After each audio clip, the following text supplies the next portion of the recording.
This beautiful Cadillac in for our elite coating package, and of course it's black, but it's brand new 2025, but there is some blemishes in the paint and stuff that we're going to be taking care of with some swirls, not major but minor swirling, but we're going to take care of that, make sure it's all cleaned up, prepped for our coating, because in this package we're going to be coating everything, wheel faces, headlight, paint, all the glass. We're going to get everything coated on this vehicle.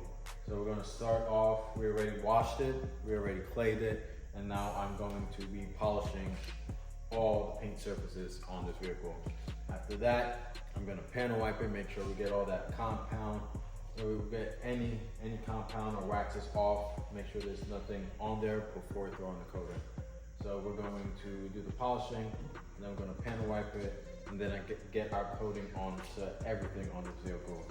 Even this crazy looking grill here, we're going to make sure that's all coated, headlights, paint, glass, wheel faces, the whole shebang. So hold tight, expect another video, because this thing is going to look insane once it's completed.